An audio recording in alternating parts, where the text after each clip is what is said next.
Prolonged worry robs you of vitality, enthusiasm, and energy and leaves you a physical and mental wreck.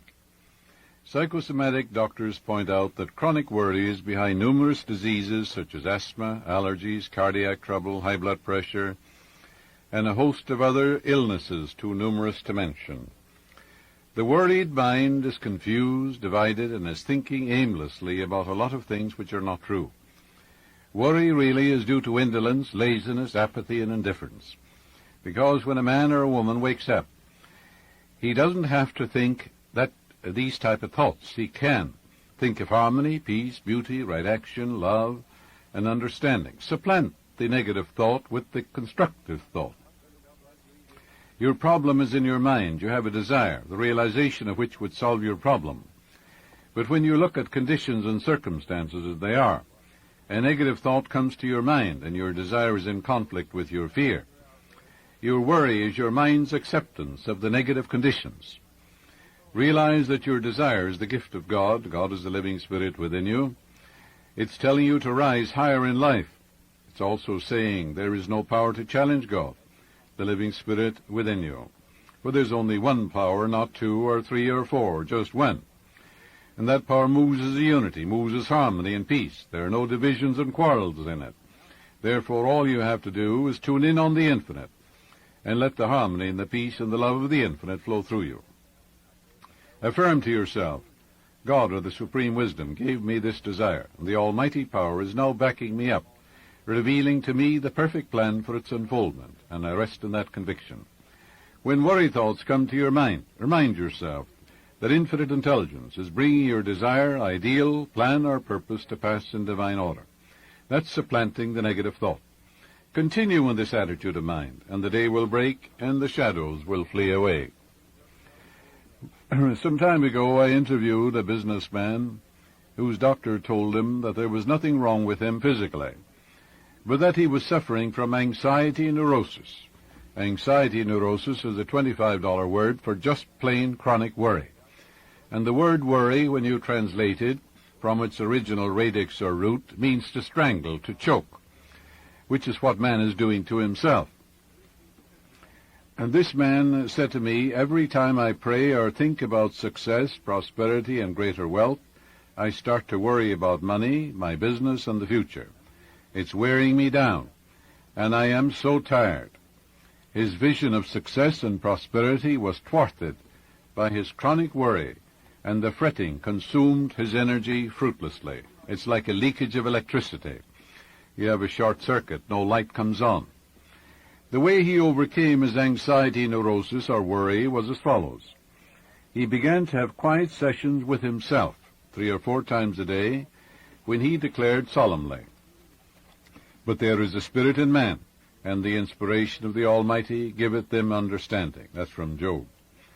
The almighty power is within me, enabling me to be, to do, and to have.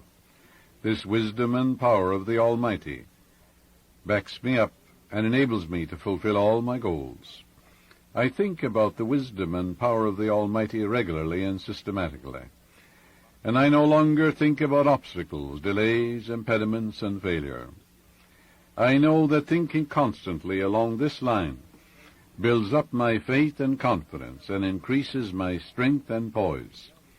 For God hath not given us the spirit of fear, but of power, and of love, and of a sound mind. As he continued to do this regularly and systematically, you know what happened. These truths enter into his conscious mind, and then the brain sends these healing vibrations all over his system. They go into his subconscious mind, and like spiritual penicillin, they destroy the bacteria of worry, fear, anxiety, and all these negative thoughts. In a month's time, he arrived at that awareness of the strength, power, and intelligence which were divinely implanted in him at his birth. He has conquered his worries by partaking of the spiritual medicine of the supreme wisdom and infinite intelligence locked in your subconscious depths. About a year ago, a distraught mother visited me, saying that she was terribly worried about her son in Vietnam.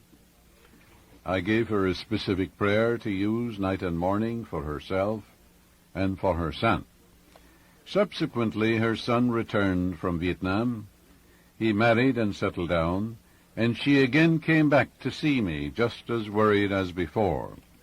You see, she wasn't worried about the things she said she was worried about.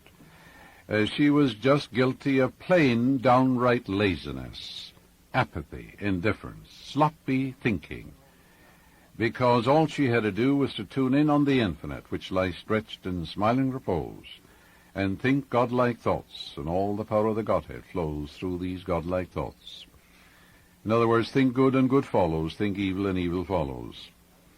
When your thoughts are God's thoughts, God's power is with your thoughts of good. It's as simple as that. Therefore, that's discipline. That's a cleansing of the mind, like you cleanse out your own home and wash the windows if you don't keep your house clean. All sorts of pestiferous insects come in, the paint falls off of the wall, and all manner of things begin to happen. Because you have to keep cleaning the house, don't you? Well, the house is your mind. You have to keep constantly cleaning it, filling it with truths of God, which crowd out of the mind everything unlike God. She was worried during the second visit that her son may have married the wrong girl. However, she admitted that the girl was a wonderful wife. But she said all the time, I was so worried that their child might be born dead or crippled. But my daughter-in-law has given birth to a perfect child. The mother was then worried about a money shortage in her son's home. This woman was not really worried about what she thought she was worried about. Her actual difficulty was that she had an inward sense of insecurity, she was emotionally immature, and certainly spiritually immature. If she were spiritually immature, she would have sat down and blessed her son and the daughter, realizing God was guiding them, there was right action in their lives, and divine law and order governed them, and divine peace filled their soul, and that God was prospering them beyond their fondest dreams. How then could she be worried about them? If you're worried about your son, your daughter, your business, why don't you change that and say, why don't I bless my son, my daughter, my husband, my wife, my business? Why don't I pour out a benediction upon them? Why don't I claim what's true of God is true of them? Why don't I do it? Am I lazy, indolent, apathetic, listless? Am I a sloppy thinker? Do I have a dirty mind? Or am I willing to do that which is right? Therefore, if you are, you'll say, well, my husband, if you're worried about your husband, is God's man. The peace of God floods his mind. The love of God flows through him. He's divinely guided. Wherever he is, God is. He's in the secret place of the Most High, watched over by God and by God alone. How then could you be worried about your husband? So she was not worried about what she thought she was worried about. Her actual difficulty was that she had an inward sense of this insecurity which I mentioned, and was not in tune with the infinite. And with her own thoughts, she could get in tune with the infinite any moment she wanted to. Therefore, isn't that laziness? While talking to her, I was able to show her that she was the creator of her own worries, and she thereupon replaced her inner sense of security with a real feeling of security. I wrote out a special prayer for her to use. Anyone can use it. Emerson says, nothing will give you peace but the triumph of principles, and that's true. Here's the prayer. He that dwelleth in the secret place of the Most High shall abide under the shadow of the Almighty. That's taken, of course, from the 91st Psalm, the great psalm of protection. I dwell in the secret place of the Most High. This is my own mind. All the thoughts entertained by me conform to harmony, peace, and goodwill. That's discipline. My mind is the dwelling place of happiness, joy, and a deep sense of security. All the thoughts that enter my mind contribute to my joy, peace, and general welfare. I live, move, and have my being in the atmosphere of good fellowship, love, and unity.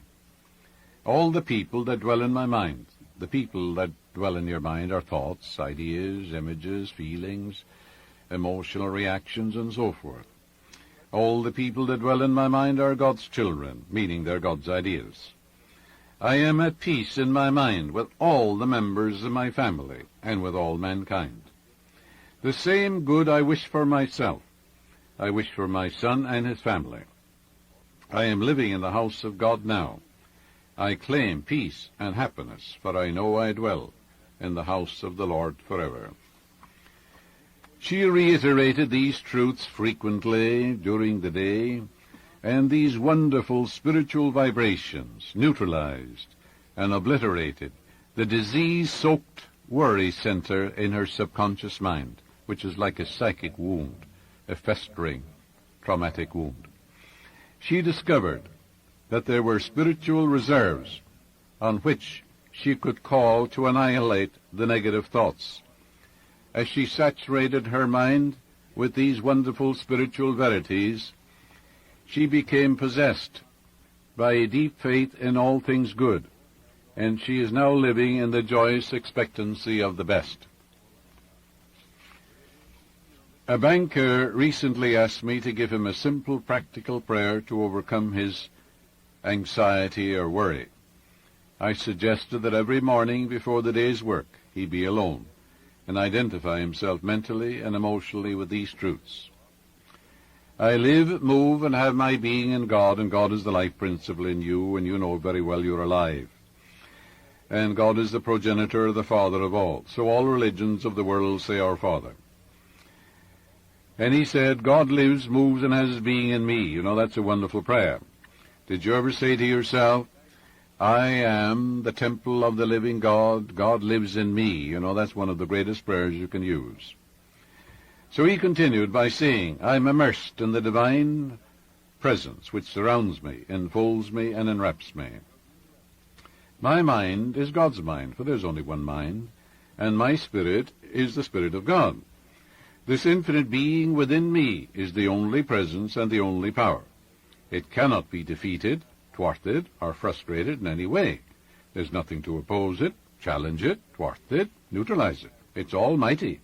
It moves as unity. There are no divisions or quarrels in it. It is all-powerful and all-wise. It is present everywhere.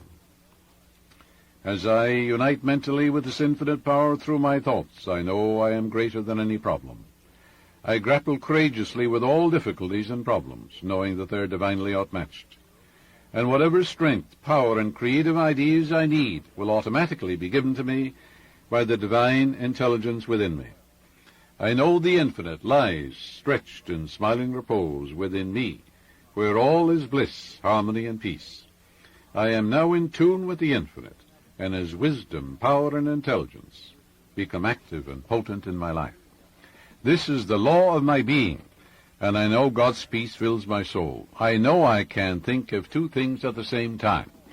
I can bless my son and denounce him in the same breath. I can think of failure and dwell upon success at the same time in my mind. This is the law of your being, and then God's peace fills your soul. This banker understood what he was doing and why he was doing it. He said to me, as I affirmed these truths, I imagine they are falling down from my conscious to my subconscious mind, and by a process of spiritual osmosis through every atom of my being. Every time I meet him in the bank, he tells me of some additional wonderful event in his life and those of his associates. He is calm, serene, poised, and balanced. He knows that the quiet mind gets things done. He knows you can't think of two things at the same time. He knows that prayer is discipline, that when a fear or worry thought comes to your mind, you supplant it. If a thought of anger comes, you can say, God's peace fills my soul. Do you shovel out the darkness in your own home? No, you turn on the light, don't you? And the light dissipates the darkness, like the sun dissipates the mist.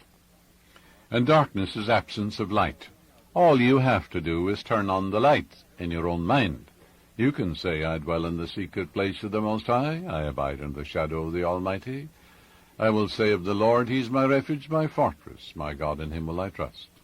He covers me with His feathers, and under His wings shall I rest. The truth is my shield and buckler. Isn't that a wonderful thing to say? Isn't it a wonderful thing to affirm? Isn't it a marvelous thing to know? Isn't it a wonderful, wonderful thing to do? To practice it, then all the worry will go away.